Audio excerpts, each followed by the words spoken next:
warahmatullahi wabarakatuh. Hai semuanya, video ini dibuat untuk memenuhi salah satu tugas KKNI yang ada di Universitas Negeri Medan pada mata kuliah perkembangan peserta didik. Kami dari kelompok 5 yang beranggotakan Aisyah Anggraini, Asyifatun Nazifa Lubis, dan Riendi Ihsan. Dan kami dari kelas Pendidikan Biologi DIC 2020. Selamat menyaksikan, semoga bermanfaat. Saya Riendi Ihsan, saya dari kelompok 5. Di sini saya akan menjelaskan pengertian dari emosi dan klasifikasinya. Emosi adalah perasaan intens yang ditunjukkan kepada seseorang atau sesuatu. Atau dalam kata lain, emosi adalah reaksi terhadap seseorang atau kejadian. Emosi dapat ditunjukkan ketika seseorang sedang merasa senang ataupun marah, dan bahkan takut terhadap sesuatu. Kata emosi berasal dari kata emotion yang memiliki arti kegembiraan. Kebanyakan ahli yakin bahwa emosi lebih cepat berlalu daripada suasana hati. Contohnya, bila seseorang bersikap kasar, manusia akan merasa marah.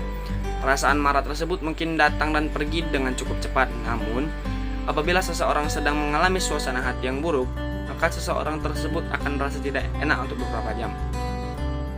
Secara biologis, semua emosi berasal dari sistem limbik otak yang kira-kira sebesar kacang walnut dan terletak di batang otak. Seseorang akan merasa bahagia apabila sistem limbik mereka relatif tidak aktif. Limbik setiap orang tidaklah sama. Sistem limbik yang lebih aktif terdapat pada orang yang depresi, khususnya apabila mereka mendapat sebuah informasi yang negatif.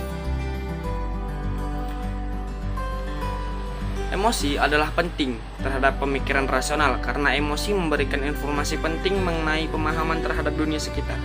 Dalam suatu organisasi, kunci pengambilan keputusan yang baik adalah menerapkan pemikiran dan perasaan dalam suatu keputusan. Salah satu cara mengklasifikasi emosi adalah berdasarkan apakah emosi tersebut positif atau negatif. Emosi-emosi positif itu contohnya seperti rasa gembira dan rasa syukur, mengekspresikan sebuah evaluasi atau perasaan menguntungkan. Sedangkan emosi-emosi negatif itu seperti rasa marah dan rasa bersalah, mengekspresikan sebaliknya dari emosi-emosi positif tadi. Emosi tidak dapat netral, karena menjadi netral berarti menjadi non-emosional. Perkembangan emosi pada anak terbagi menjadi beberapa fase, yaitu fase usia 18 bulan sampai dengan 3 tahun. Pada fase ini, anak mulai mencari aturan dan batasan yang berlaku di lingkungannya.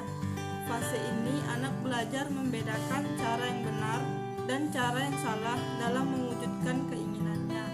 Pada usia 2 tahun, anak belum mampu menggunakan banyak kata untuk mengekspresikan emosinya. Caranya untuk membantu pada fase ini, orang tua menerjemahkan mimik dan ekspresi wajah dengan bahasa verbal. Yang kedua, perkembangan emosi pada anak usia 3 sampai dengan 5 tahun. Pada fase ini, anak mulai mempelajari kemampuan untuk mengambil inisiatif sendiri. Yang ketiga, pada usia 5 sampai dengan 12 tahun, anak mulai mempelajari kaidah dan aturan yang berlaku. Anak telah mempelajari konsep keadilan dan anak mulai mampu menjaga rahasia. Perkembangan emosi anak telah menginternalisasikan rasa malu dan bangga. Anak dapat mengatur ekspresi emosi dalam situasi sosial dan dapat merespons stres emosional yang terjadi pada orang lain, serta pengertian anak tentang baik buruk, tentang norma-norma, serta nilai-nilai yang berlaku di lingkungannya. Dan anak tidak sekaku saat usia kanak-kanak awal. Selanjutnya saya akan menjelaskan faktor-faktor yang mempengaruhi perkembangan emosi. Menurut Kurlop, faktor-faktor yang mempengaruhi perkembangan emosi yaitu 1. Usia.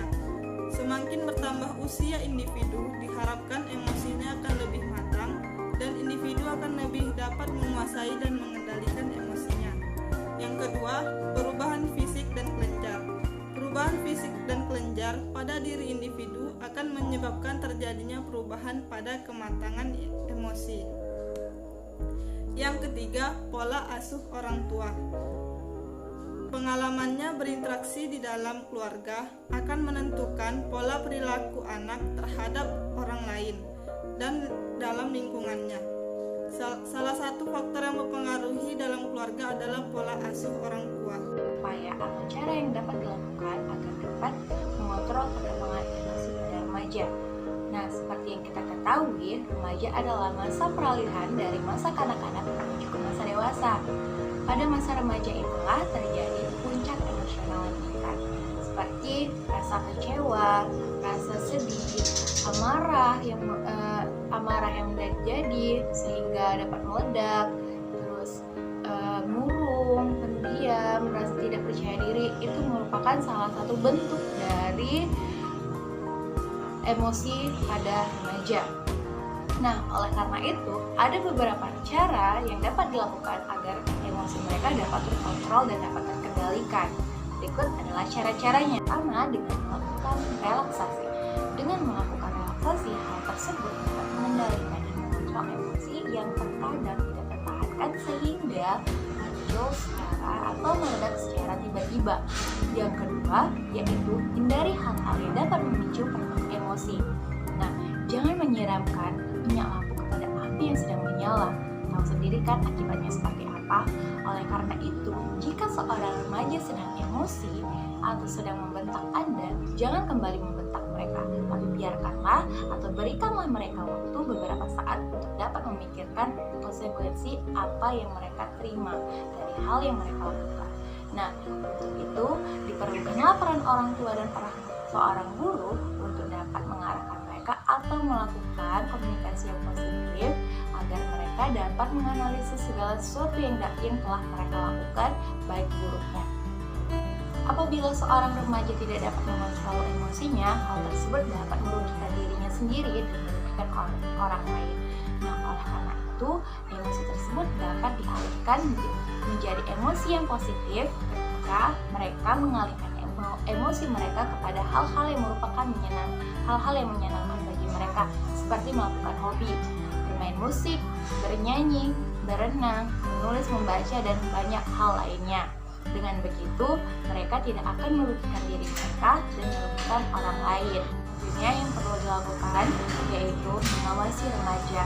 Remaja tentunya tidak suka diatur atau dikekang. Nah, oleh karena itu, sebagai orang tua, Anda harusnya mampu mengawasi mereka. Cukup mengawasi mereka saja, namun tidak untuk mengekang atau memberi mereka aturan-aturan.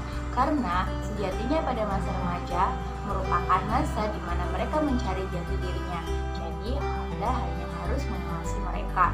Nah, ketika mereka sedang menghadapi emosi yang tidak stabil, maka carilah akar permasalahannya.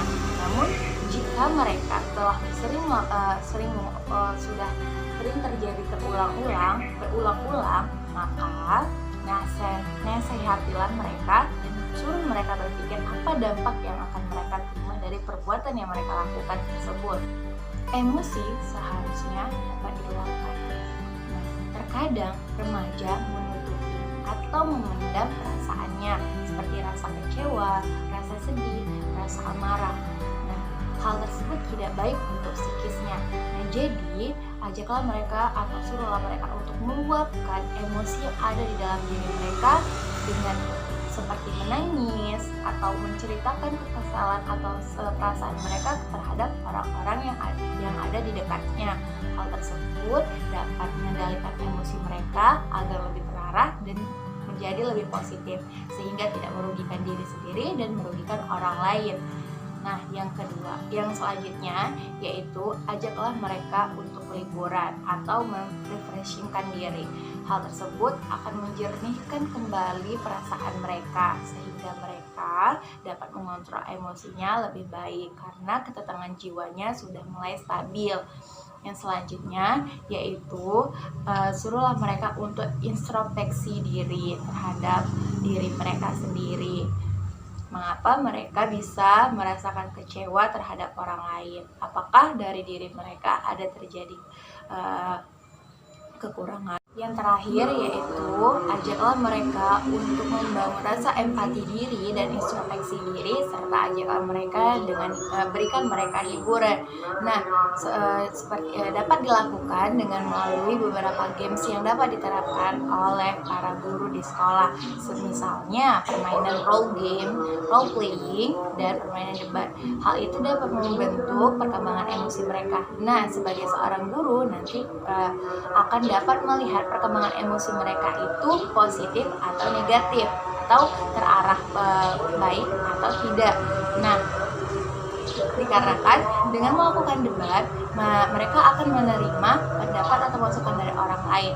Nah, kita dapat melihat apakah mereka dapat menerima pendapat orang lain dan bagaimana mereka menyikapi pendapat dari orang lain. Nah, disitulah dapat terbentuk empati terhadap orang lain dan memikirkan perasaan orang lain. Demikianlah kesimpulan dari kelompok kami. Semoga materi yang kami sampaikan dapat bermanfaat untuk kita semua. Wassalamualaikum warahmatullahi wabarakatuh.